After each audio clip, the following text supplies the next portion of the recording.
All right.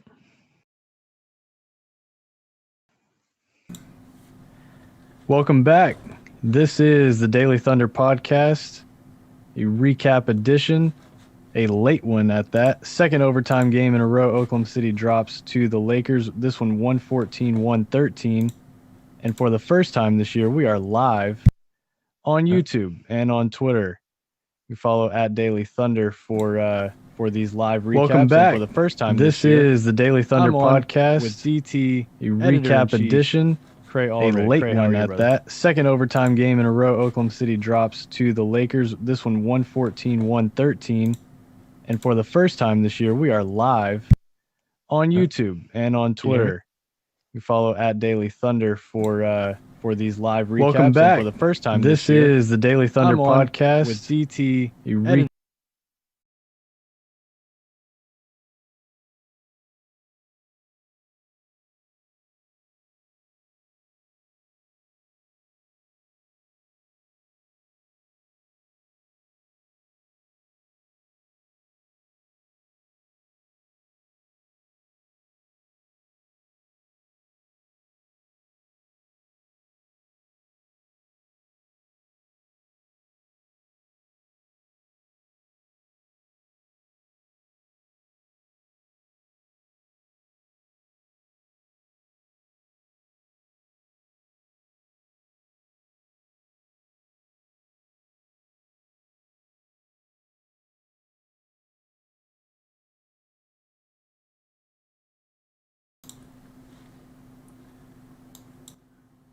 Well, I know the audio is working, so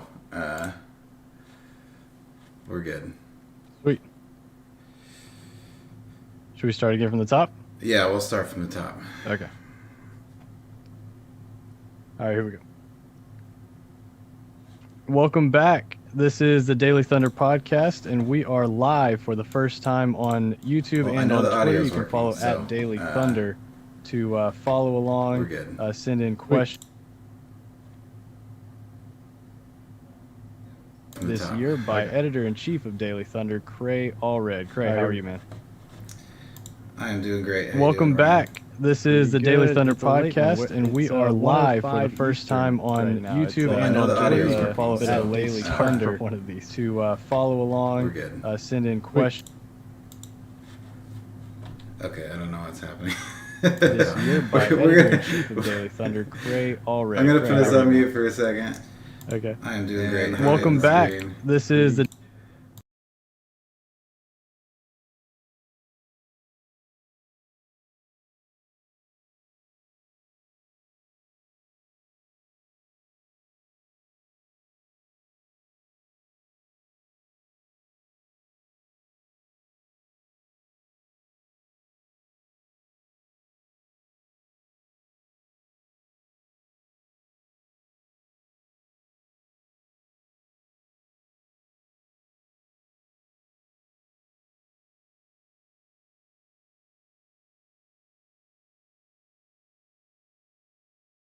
Okay. All right, 3, 2, 1.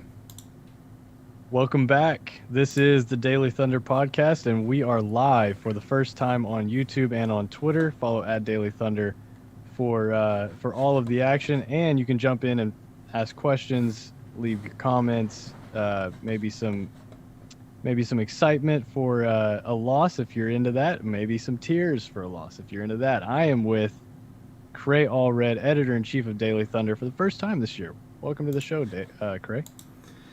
Thanks for having me, Ryan. I am a little bit tired from that one. Not as tired as you. I got an hour. It's an hour earlier here than where you're at. But I am on the East Coast. It is 1:07 as we speak. It's early. It's early in the morning. That was quite the game. Oklahoma City takes the Lakers to overtime for the second straight game on the road and drop another one, 114-113. Just instant reaction to everything we saw tonight. Oklahoma City's playing with 8 players, no Roby tonight, no SGA, no Maladone, and no George Hill. And they set a season high for assists without any point guards.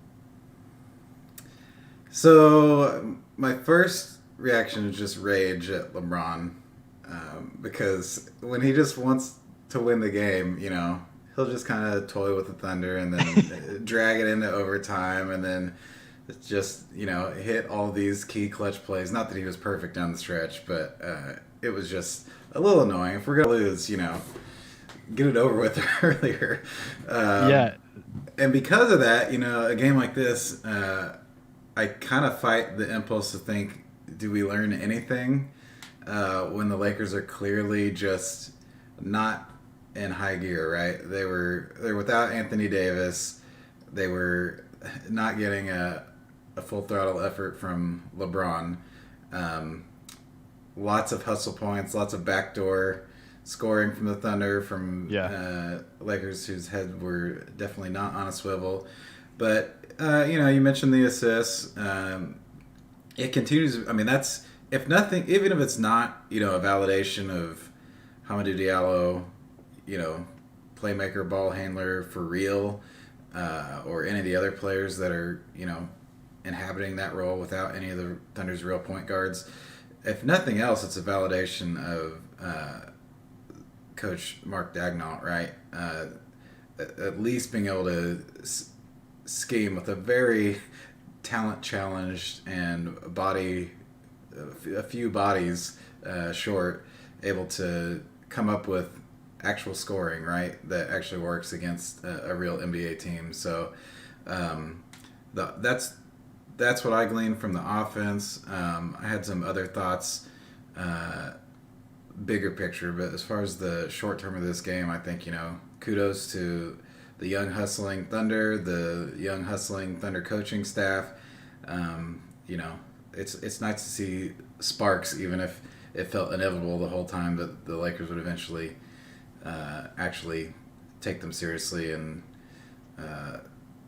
beat them. But Yeah. Oklahoma City led 67-57 at the half, and just for them to score 67 points in the first half against this team, they were getting, like you're saying, so many easy looks at the basket from a very just lazy Laker defense in the first half. They looked like they were sleepwalking, much like they looked on Monday night as well. You can tell when this Laker team is very interesting. This was their third straight overtime game, and they've won all three. And it looked like they tried for about 15 minutes combined in those three games. Like, they are a very good team, and they're a team that, like you're saying, having LeBron means they can kind of flip that switch. And when he decides it's time to win, that's really all it takes against a team that is so shorthanded like Oklahoma City tonight. So, but yeah, like you're saying, Coach Daigneault is getting such a great effort every single night from whoever is playing, and it's encouraging to see. Kenrich Williams finished with 24.6 rebounds. Al Horford had an amazing night, 25 points, 8 rebounds, 8 assists, 4 steals, and a block. 17 from Dort, 15 and 13 from Diallo. Paisley had a rough night with just 9 and 7, but still a really, really encouraging effort from a team only playing 8 guys. yeah, really encouraging. And I honestly, not to rush too far ahead, but Baisley's tough night. Yeah. He doesn't need to prove himself as a shooter, like a lethal shooter in his second year in the league necessarily, right? He's got a very diversified skill set, clear role with the team. But I'm starting to think about the Thunder's front court of the future. Mm-hmm. And as all of a sudden Kenrich Williams looks like a good player, Isaiah Roby looks like a modern player. I'm not saying any of these are necessarily even starter level, but it's a nice problem to have, to start thinking about, is there some crowding in the front court that's going to happen? Because I think one thing that is pretty clear to me that I was not so sure about, and the naysayers were right about Baisley coming into the season, is I would be pretty surprised at this point if he's going to hold up as a 5. You know, we saw how difficult that was from when he had to play against Anthony Davis. Even a player like Montrezl Harrell, you know, just by brute strength, was just manhandling Baisley, especially down the stretch. And same for, you know, Mike Muscala. It wasn't just by way of Baisley, but the Thunder front court has held up really well on the perimeter. The Thunder's defense as a whole has held up. They've been, you know, one-on-one assignments and especially kind of instinctual help defense, including from Baisley, you know, Poku when he was still with the big league team. Mm-hmm. So they have no rim protection, but they still hold up on defense. So it's like, where is the... Are we going to somehow, in the most ironical, or ironical? It's late. Brand new. Ironic, the most ironic, you know, Thunder turn. Are we going to find ourselves clamoring in one of these upcoming drafts for like a traditional big? Gosh, I hope not. Because we've got so many, you know, 6'8" guys that are undersized fours that are constantly getting brutalized in the paint. Like, are we going to be like, you know, draft a big who protects the rim and just rolls to the basket every play? Yeah. So anyway, that's the dark future I have in my head. That is dark. That is dark. That's really dark, Craig. I got to be honest. Brandon and I have been talking about that as well. Like, I hope big picture, long term, for the way they construct this new version of this team. I hope that the 5 position is. I hope they spend it on guys like Nerlens Noel, like that level, that expensive of a player, like somebody. And I think Nerlens is underpaid, but somebody that you can get on that type of contract and save that money, because as Thunder fans, we've lived with the reality of paying Kendrick Perkins a lot of money and then paying Steven Adams, you know, $25 million a year. That is, I hope they reallocate a lot of that money to those wing positions. But it makes me nervous that if they get their chance to, they would draft Evan Mobley over someone like Kuminga or Green or Suggs or somebody like that. So for the sake of having a what we would consider a crowded front court. Right. And, you know, when you talk future, you don't know what the league will look like in the future, you know. Yeah. You know, the idea that Anthony Davis would be starting alongside Marc Gasol or JaVale McGee and punishing the whole league would have felt really weird a few years ago. No question. And a few years from now, it's not like we have to see a, 7 foot plus, behemoth in the Thunder paint to have success whenever they want to contend again. So you're right. And, of course, when the Warriors were the fun pre-KD Warriors, and with KD too, they had, it's not like they needed conventional big man, or even if they did, it wasn't even near the Nerlens Noel level. It's, Zaza Pachulia dribbling the ball off his foot. So yeah, 100%. So yeah, 100%. They drafted Looney. The Warriors drafted Looney late in the first round one year. So yeah, it's something that can be addressed in other ways, especially if you've got other positions locked up.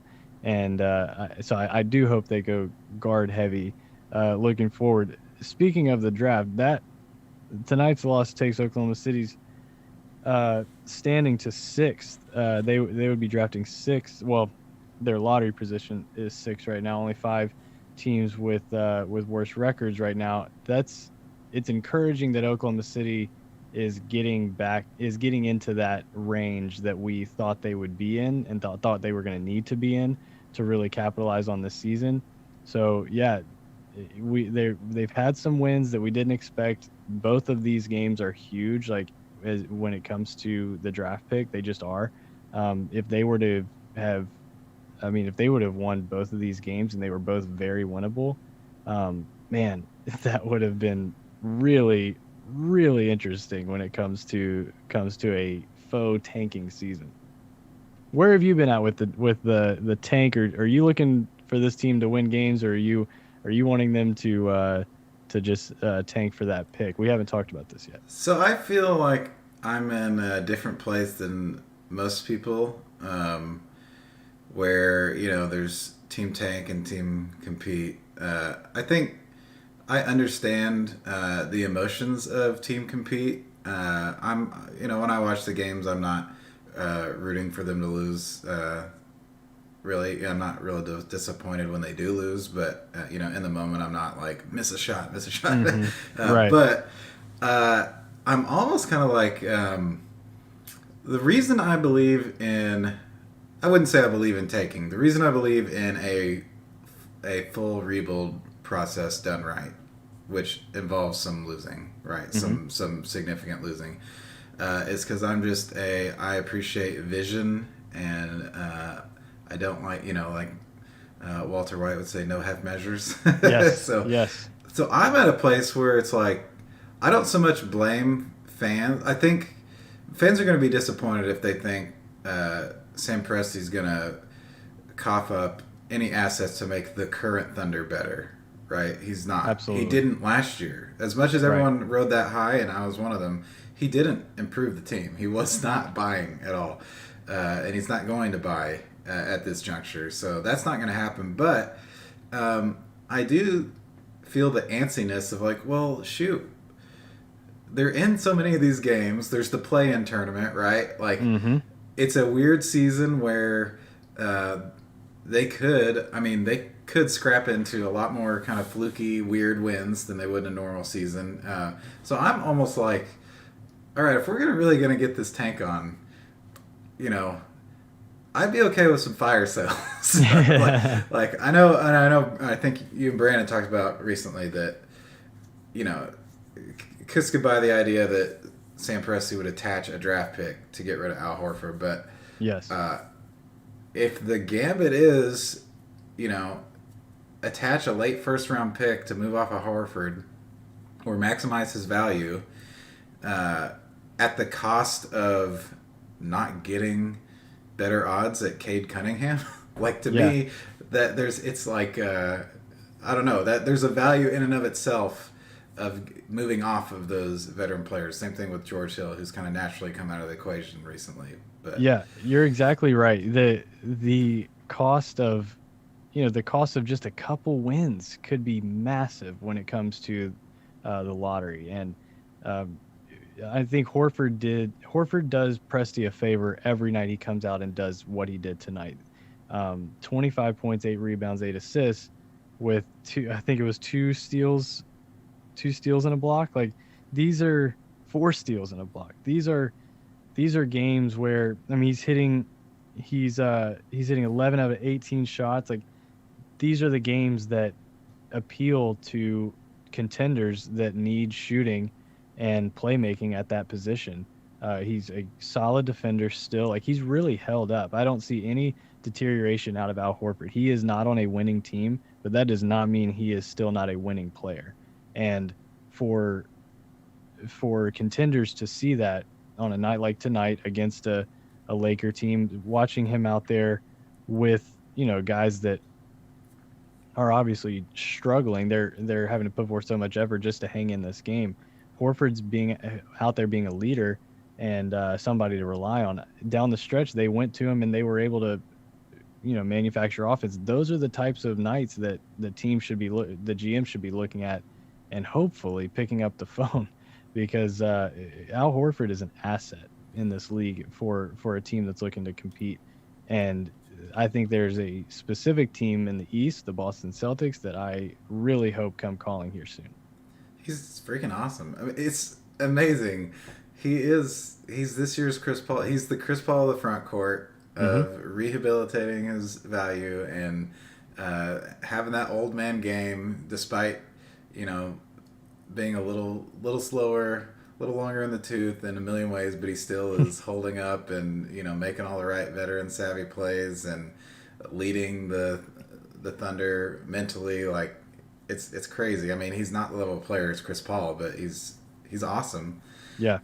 And so I mean, and you're talking about People think the tank talk is silly when it's like it could be one game. It's like, well, we're just gonna flip a coin at the end anyway, the lottery. But it's like, no, this actually happened with Mike Muscala last year. Like, Yes. Mike Muscala hit a shot in a game that the Thunder players wanted to win, and the coaching staff wanted to win, and the front office was probably neutral about winning. Neutral is very kind. Neutral is kind. But imagine if that is this year, and it's Al Horford hitting a buzzer beater, or dominating in a end of the game season against a playoff team that is resting for the first round of the playoffs, right? And they fall out of the top 3 Yeah. for the lottery. Like, that is significant. Yes. And it could, so that's where I'm like, is trying to get an extra second round pick, or hanging on to a late first rounder so that you don't part with Al Horford before his value is maximized. Is that really worth it if it could cost you, the first round pick of the draft with a generational talents? But so I'm just feeling antsy. I would imagine that. I would hope that once we get there, if that's the scenario that we're under, I would hope that Oklahoma City, puts out a release maybe an hour and a half before the game. Hey, Horford, sore ankle tonight. Probably going to sit him because what? Well, Muscala better be gone too by then, because then he'll hit the 100%. Game winner. You're exactly right. You're exactly right, and that's kind of where I'm at. I'm hoping that by the end of the season, the last 4 weeks of the season look a lot like tonight, where they're playing with limited players, a lot of games without Shea, where we just sit him.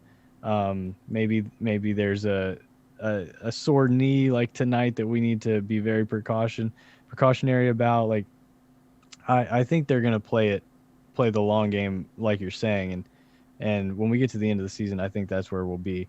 But coming back to tonight, I'm really impressed with the effort. 42 minutes for Bazley, 41 for Dort, 40 for Kenrich Williams, 37 for Diallo.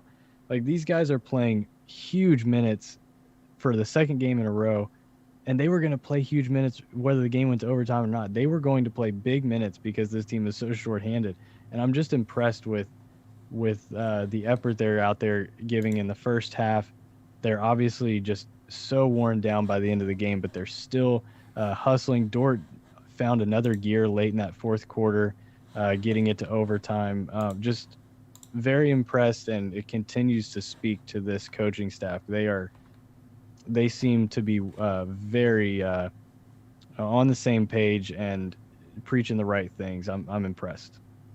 Yeah, it's one thing to have fresh legs because you're a young team. It's another thing to have it on the road when you actually only have 8 players playing. It's amazing. It is amazing. And when so much of the advantage is, for them being in the game is running, pushing the pace, because they don't have a half-court floor general to rely on every trip down the court. Like, yeah, that Dort, that was really encouraging. He's been in a little bit of a slump, and it continued tonight. But it did. 0-5. Him continuing to attack the paint all the way to the finish, and even draw that and one, was nice to see him, stay confident, stay aggressive, because that's the kind of player he needs to be. Absolutely. It was a monster. It was a monster and one down the stretch. Want to go to Muscala, the bench tonight, very shorthanded. Muscala, Jackson, Miller. I feel like Darius Miller and Justin Jackson have picked an interesting time to start hitting shots and looking like productive players. Oklahoma City shot the ball so well in that first half, first quarter especially. They were up by 20 in the first half. Just never would have imagined that this team could get to 113 with the roster they had tonight. Like, I'm very encouraged by how hard this team plays. If you are someone who is wanting this team to compete, they are competing. They are doing everything they can to win these games. As someone who is hoping that they drop games like they played tonight, I can assure you they are competing and they are trying to win this game. It's impressive night in, night out, the way that they get after it. I'm very encouraged with Kenrich Williams. There was Justin and I talked about it on Monday night, there was a lot of, I guess, surprise at the waiving of Frank Jackson before the season with how well he played in preseason, and a lot of it was like, why are we waiving him in favor of a guy like Kenrich Williams? And he's out there balling. Like this is a really really awesome opportunity for him. And another guy that if it comes time to deal a guy like George Hill, is that team also interested in a wing that can shoot and score like Williams? Yeah, so I think it was a mistake to feel precious about any of the summer uh, roster guys that had to get cut or were in jeopardy of being cut, and I think it'd be a mistake to be precious about them now, unless their initials are SGA. Yeah, absolutely. You know, I don't know why. Just because, by virtue of a player like that being young, why Presti wouldn't be open to extracting value from them now. So, yeah, I mean, Williams looks like a player. He looks like not just like I wrote the recap tonight. His reputation is kind of, Kenny Hustle, garbage man, finding the extra points off the bench. But he's got some craft and he can shoot. It's not he's not just finding points that are left on the ground for him to pick up. He's actually looks like a real player. So I mean. Typically, the kind of buyout trade market for contenders is people on the verge of being washed up. 3-and-D players that at least they might they're gonna have a 30+% chance of hitting a three and not completely blowing a team defensive assignment in the playoffs. But I would not be shocked if a player like Williams would. Actually draw interest from a team that maybe doesn't want another old guy thrown into the mix. And it's interesting. There was some reporting this week about the trade deadline that there's not going to be very many sellers. There's going to be a lot of buyers, and that's setting up really really well for Oklahoma City because they're a team obviously that could look to sell, and if they're one of the only teams that is selling, that means they're going to be able to not only move these guys, but maybe get more value than they would in a different market, because this market is going to set up for them to like we've seen Presti do in the past, use competing offers to drive up the price. And for a guy like Horford and Hill, and really, like you're saying, any of these guys aside from Dort and SGA and Bazley. That let me ask you this: why wouldn't a team like Brooklyn offer up something nice for Dort? I've been very, very interested to see what Dort's value would be right now, because he's not just a defender. Like, that has become very clear. This kid has serious offensive skill. Even when, like, on a night where he didn't hit a single three, scored in, I believe, the high teens, and he's shown the ability to put the ball on the floor, not only to score but to pass, and he is a first-team all-defender. I would be very curious what the price would be to get Dort right now, and if Oklahoma City would be interested in moving him. It's very hard to imagine because he has like the dirt cheapest contract in the league. For like an actual rotation player, he's got the cheapest contract, I would say, and the skill set that that was one of my crazy predictions, was that they would trade Dort, because if a team is going to match up against James Harden, is there a better player they would want?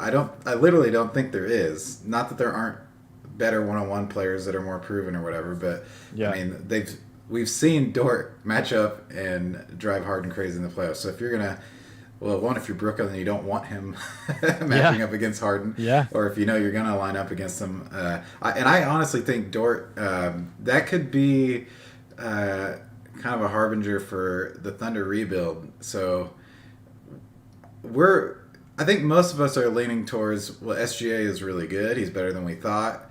This thing could be warp speed rebuild, right? They get get the right draft pick this year and or next year, and we're off and running. Sam Presti might not feel that way about the next couple draft picks or the Dorts and Baisleys of the team, or even the Diallos now is in that conversation. And Mm-hmm. I'm not. That Dort prediction was kind of a wild, crazy thing. But if he trades one of the core-ish looking young pieces, that's a signal that like this might be a little bit longer of a haul. Yeah, yeah. And he does, even if that doesn't include SGA. I mean, you hate to say this about a young awesome player's career, but they've got time, right? Yep. And his prime is he's not entering it within the next year or two at earliest. So, yeah, I would be surprised if a player like that went, but like I said, I would appreciate the vision and commitment and Yes. being willing to really anger a lot of fans for the good of the team. I think fans would feel like, and it's kind of like the Jeremy Grant trade, right? Like they could have held on to Jeremy Grant after the Paul George trade. We knew it was probably coming to an end, but once they traded Grant, there was like no benefit to it other than we're rebuilding, right? Mm-hmm. And everything was clear at that point.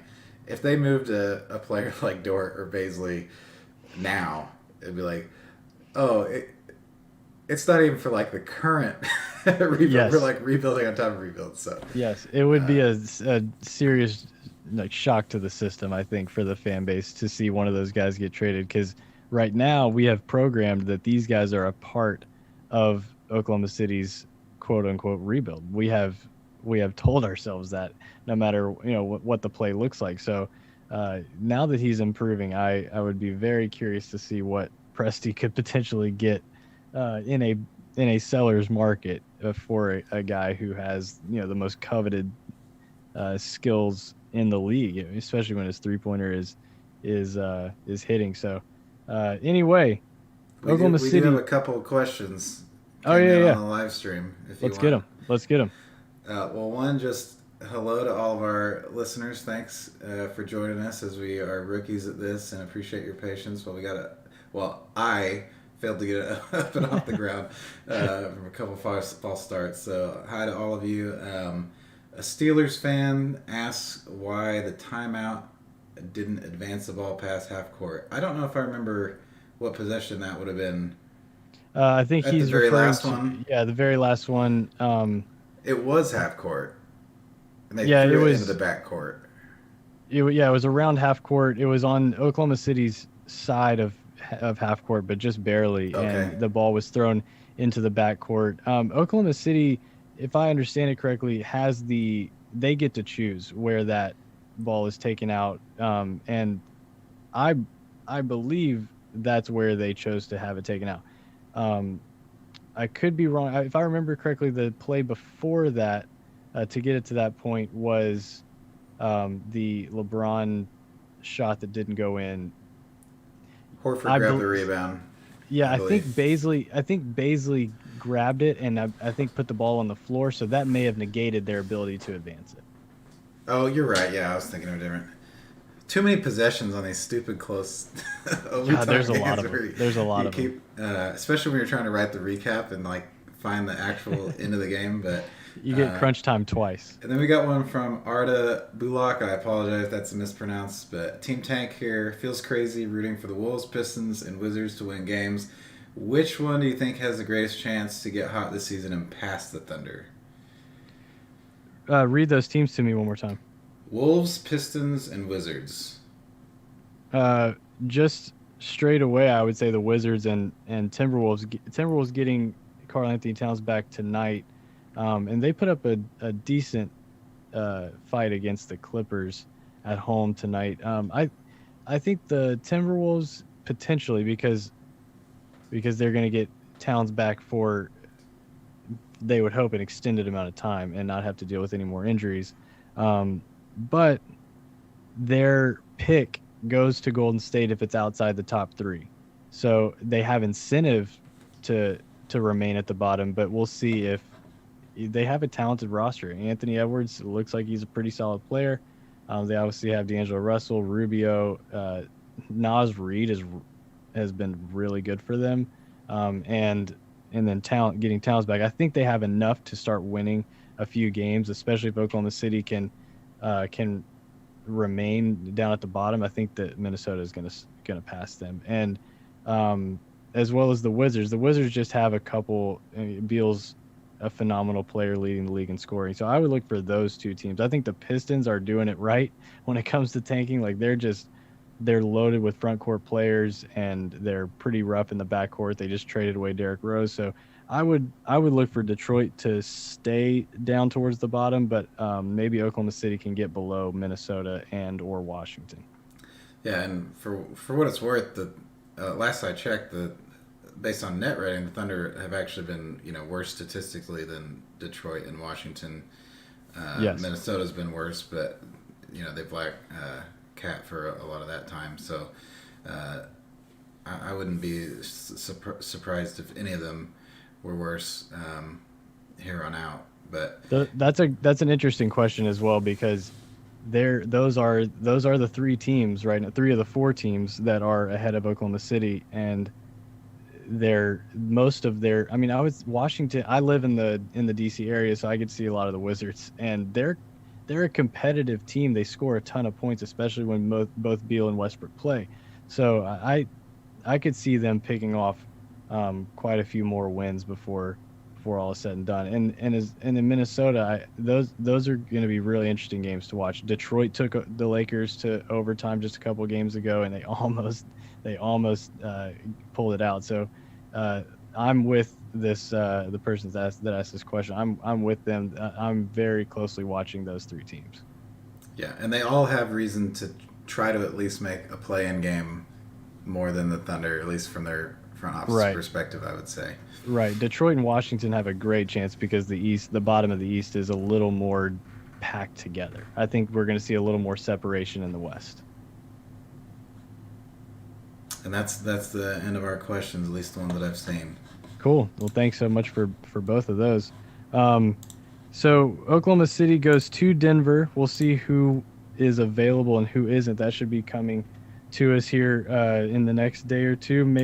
That may go all the way up to game time before we know exactly who is available for the Thunder. They will be another variable in that game will be the altitude, especially with a shorthanded team. So we'll see what they look like, especially late in that game. Denver, I believe, is off tomorrow night, so both teams will have tomorrow off.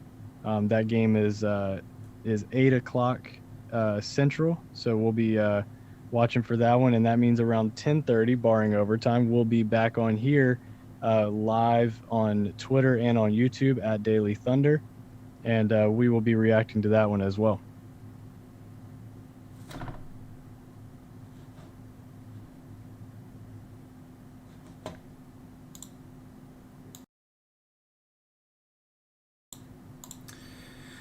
I don't.